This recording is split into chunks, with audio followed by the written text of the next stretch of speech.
एतिराज़ आहे हिकिड़ो, 1.25 लख नबीअनि मीलाद को न मल्हायो। इन एतिराज़ करण वारे चिबरे खां पुछ त चिबरा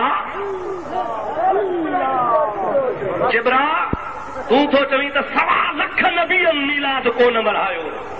मां थो चवां जे 1.25 लख नबीअनि वारे दौर में मुहम्मद करीम ॼमे हा त 1.25 लख नबी बि मीलाद मल्हाइनि हा। कोन सम्झी जे 1.25 लख नबीअनि जे दौर में मुहम्मद ॼमे हा त ख़ुदा जो कसम 1.25 लख नबी बि मीलाद मल्हाए हा। पर तुंहिंजे अकुल ते मातम कजे, तुंहिंजे इल्म ते मातम कजे, तुंहिंजे जहालत ते खिलजे। अफ़सोस आहे जो तूं आलम सॾाइण वारो ऐं ॻाल्हि कहिड़ी थो करे कि अल्लाह जे नबी जो मीलाद 1.25 लख नबी कोन मल्हायो। अरे जेको 1.25 लख नबी जे ज़माने में ॼाओ ई कोन्हे त मीलाद केरु मल्हाए। तव्हां बयान ॿुधो। ही बयान इन्हनि बरेलवियुनि जे वॾे मुनाज़िर मुफ्ती अब्दुल रहीम सिकंदरी साहब जो हो, जेके पंहिंजे मलफूज़ात इरशाद फरमाए रहिया हा कि कंहिं सवाल कयो नबी अलैहिस्सलातु वस्सलाम जो मीलाद 1.25 लख अंबिया कोन मनायो आहे, जॾहिं अंबिया कोन मनायो आहे तव्हां छो था मनायो? इन जो जवाब इरशाद फरमाईंदे हज़रत साहिब इहे मलफूज़ात इरशाद फरमाइनि पिया, तुंहिंजी अक़ल ते मातम कजे, तुंहिंजे इल्म ते मातम कजे, तूं जाहिल आहीं वग़ैरह वग़ैरह। सभ खां पहिरीं ॻाल्हि त बिदतियुनि वटि वॾो मौलवी वॾो मुनाज़िर उहो शख़्स आहे जेको ड्राड़ूं घणियूं हणंदो हुजे, जंहिंखे कूड़ सुठा ईंदा हुजनि ऐं मैदान जा ई भाड़ी हूंदा आहिनि, कॾहिं बि मैदान में कोन ईंदा आहिनि। गार गंद जंहिंखे सुठी ईंदी हुजे, इन्हनि वटि हू वॾो मुनाज़िर वॾो अलामा आहे, जंहिंजी मिसाल तव्हांजे साम्हूं हाणे गुज़री। अल गर्ज़ मुफ्ती अब्दुल रहीम सिकंदरी साहब ॿिए जे मथां त इल्ज़ाम लॻायो तुंहिंजी जहालत ते मातम कजे, तुंहिंजी अक़ल ते मातम कजे, तुंहिंजे इल्म ते मातम कजे। लेकिन हिन जी जहालत जो आलम छा आहे मां जे साम्हूं वाज़े कयां थो। हिननि जो मौलवी आहे अहमद यार गुजराती, जंहिंखे ई हकीम उल उम्मत चवंदा आहिनि, जंहिं किताब लिखी जाल हक़, जंहिंजे मथां इन्हनि खे नाज़ आहे। तिरक़दर जो मुफ्ती अब्दुल रहीम सिकंदरी जे चवण ते उनजो तर्जुमो कयो वियो, तर्जुमो करे उनखे शाये कयो वियो। उन किताब जी तारीफ़ ख़ुदि पंहिंजी तकरीर जे अंदरि मुफ्ती अब्दुल रहीम सिकंदरी साहब बि फरमाए रहिया आहिनि। ही किताब सभिनी खां भलो आहे, सभई जो सुभान अल्लाह। अवां चवंदा हो त नबी हाज़िर नाज़िर आहे, पर तव्हां वटि दलील कोन्हे। अवां चवंदा हो नबी नूर आहे, अवां खां दलील केरु पुछे त किथां आणींदो? अवां चवंदो भाई मैयत खे चेल कदमी कराइजे, दलील किथां आणींदो?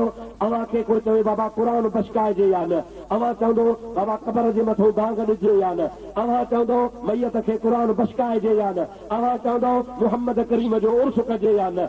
इन सभिनी जा दलील क़ुरान हदीस मां हिन किताब में मौजूद आहिनि, सभई जो सुभान अल्लाह। ये असुल किताब हो उर्दू में, पर हाणे मुंहिंजो शागिर्द बि आहे, मुंहिंजो भाउ बि आहे, अल्लाह वॾी हयाती ॾेसि। हे तव्हांजे लाइ असांजे लाइ सिंधी ज़ुबान में किताब छापियो अथई, पढ़ंदो इनशाअल्लाह। जंहिंजे घर में ही किताब हूंदो वहा बि हुन सां ॻाल्हाए बि न सघंदो। सामीन गिरामी, तव्हां ॿुधो मुफ्ती अब्दुल रहीम सिकंदरी साहब उन किताब जी तारीफ़ बि कई ऐं उनखे पढ़ण जी तरग़ीब बि ॾियनि था। लेकिन इन जे बावजूद वीचारा उन जे मुताले खां नावाक़िफ़ हा, उन जे अंदरि जेको लिखियलु आहे उन खां नावाक़िफ़ आहे। जेकॾहिं पढ़े न हा त एतिरियूं गारियूं, एतिरो गंद कॾहिं बि कोन उछलनि हा, छो त इन गंद ऐं इन गार गंद जो मिसदाक पाण बणजनि था ऐं इन्हनि जो इहो मुफ्ती अहमद यार नईमी साहब बणिजे थो। मां नथो चवां, तव्हांजे साम्हूं किताब आहे जाल हक़, जंहिंजे सफ़ा नंबर 192 ते लिखियलु आहे साबित हुआ कि मीलाद सुन्नत अंबिया भी है। ॾिसो हाणे हाणे मुफ्ती अब्दुल रहीम सिकंदरी साहब फरमाइनि पिया त जेको चए नबी अलैहिस्सलातु वस्सलाम जो मीलाद 1.25 लख अंबिया न मनायो उहो अहमक आहे, जाहिल आहे, बेअक़ल आहे, बेइल्म आहे। छो? नबी अलैहिस्सलातु वस्सलाम उन्हनि जे ज़माने में ॼमिया ई कोन। जॾहिं ॼमिया ई कोन तो साहबा अंबिया किराम नबी अलैहिस्सलातु वस्सलाम जो मीलाद कीअं मनाइनि हा?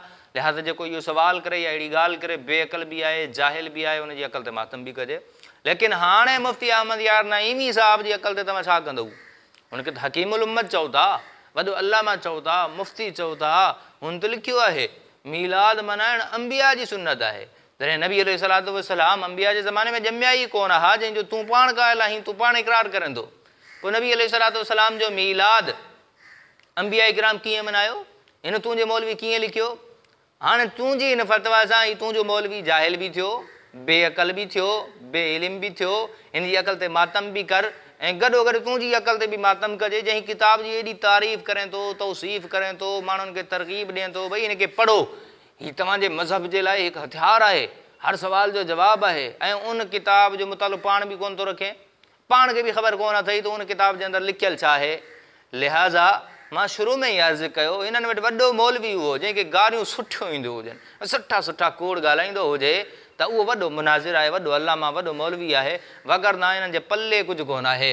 मुनाज़रनि जा चैलेंज करण जा माहिर आहिनि। पंहिंजी महफ़िल में वेही, मजलिस में वेही, जलसे में वेही मुनाज़रनि जा चैलेंज कंदा।